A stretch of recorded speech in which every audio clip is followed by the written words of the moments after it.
the beginning of the services, these paraklesis in August, a very special time in the life of the church for many, many reasons. Of course, the honoring of the Mother of God and her preparation for her death and translation into life. We have also on this day, the August 1st, the one of the feast days of the cross. It's August 1st through the 15th. They would bring the Holy Cross. It was a custom that in the summer months when it was very hot, there was no air conditioning. It's also a time, there's no refrigeration, there's nothing. So you have to understand church goes back a long time before electricity. And you have to understand that during the summer months, this was prone to diseases, bugs, mosquitoes. They carry all kinds of things. And so what the church would do is on the first 15 days of the August, they would bring out part of the Holy Cross, and they would go from church every day. It would go from one church to the next church to the next church, and it would be venerated throughout this time period. So we have a kind of a marking of the procession of the Holy Cross. And then, of course, coming up very shortly on August 6th, we have the Feast of the Transfiguration. And we know the Feast of the Transfiguration was taken out of its chronological place and put in August because the Transfiguration chronologically happened right before Jesus went to the cross. Right before he went to the cross. So instead of celebrating that during Holy Week or sometime right before, it was taken out and placed 40 days before the elevation of the Holy Cross. So again, there's another connection to the cross, the Transfiguration. And we know the Feast of the Transfiguration is this great revelation. It's a great revelation in the sense that we see Christ as he truly is. He reveals himself as much as the disciples could bear to see him. And it tells us something about our calling to be like Christ, to receive that light of Christ, to have our lives become a reflection of that light of Christ. And we see that most beautifully in the life of the Panagia through her humility and obedience and so on. And today also happens to be, tonight and tomorrow, we celebrate one of the feasts of St. Stephen. And again, this points, Stephen, to the importance of the martyrdom, of course, of St. Stephen.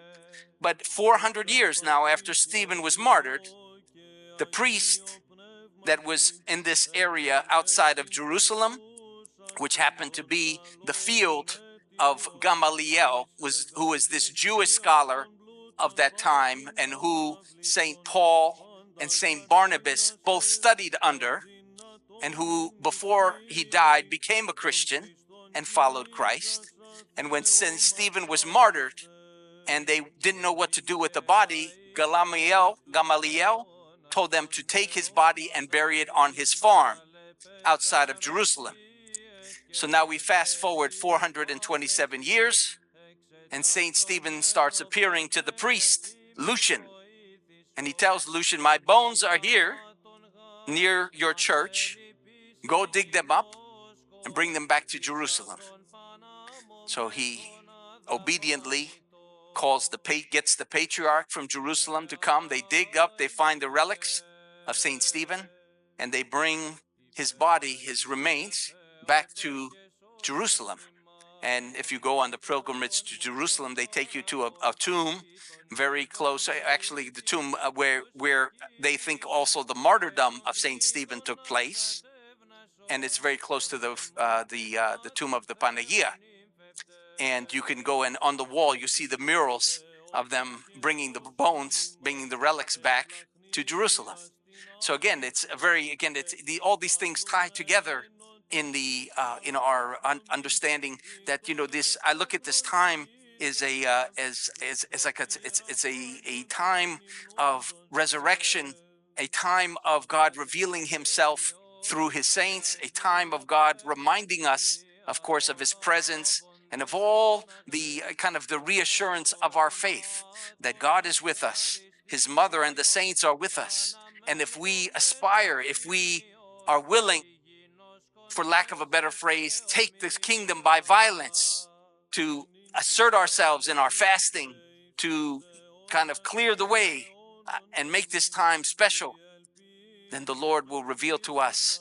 He will show us this light. He will show us this glory that is prepared for all of us. And it's, again, a kind of a short but intense time in the life of the church, where we have this fasting and prayer every day and preparation of these feast of the Transfiguration. And then all these saints that, again, the number of saints that we commemorate, the Feast of the Holy Cross, all come together, and it kind of brings all of these things to mind. So it's a joyous time, but it's also a time of preparation for our own departure, preparation that we would be ready to receive God, that we would be the light of Christ to the world, that we would do the things that God calls us to do, and God, through His saints is glorified through His saints, and reminds us through the many examples that He is never departs from us and never leaves us.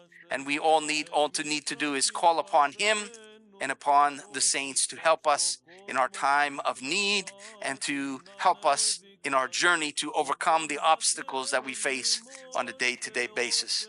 So it is a time of beauty. It's a time where, in the summer it's a little bit hot, but nonetheless the flower, but anything that, the whatever you can water, it grows, and you have the vegetables and the fruits and all these things, and it's usually a glorious time, a time of God's abundance. We bless the fruit, we bless the grapes, we bless the all the fruit, peaches, plums, whatever people bring, as a reminder of God's love for us, and that He doesn't forget us, and that He blesses our the fruit of the year. So God bless you for being here. I know it's again, you have to, it's one of those things where you have to make a special effort to come, but that effort is blessed by God. That effort is blessed. It never, anything we do to honor God, to honor His saints, is always blessed. So let's make that conviction, and let's have that sense of, it's not our faith is something that has to be decisive. We have to choose for Christ.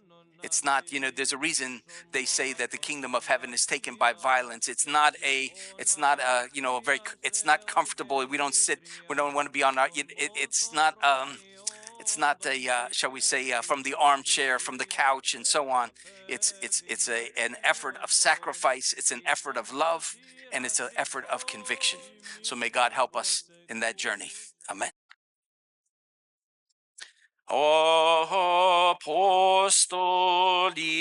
ekperaton sinathris ithendes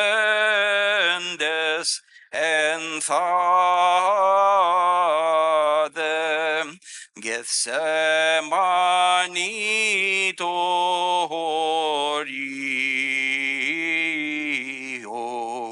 qui devsatemuto somam que si ekethemu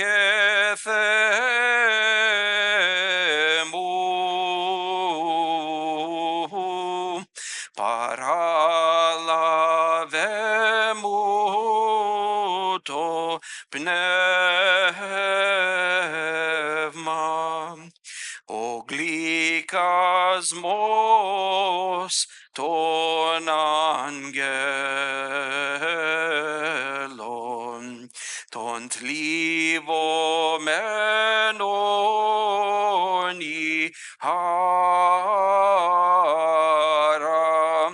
Christianoni prostatis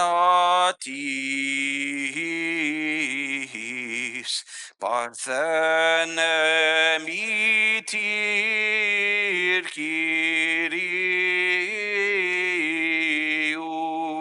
anti lavomo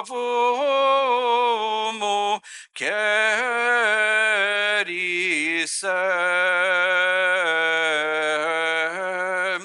ton eonion vasanon que se esi trianecho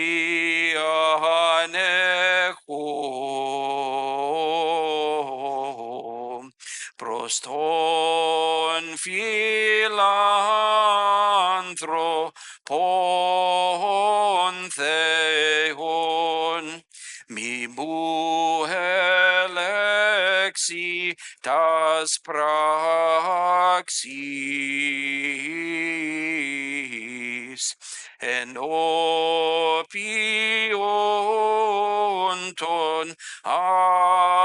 angelon parakalose parthenem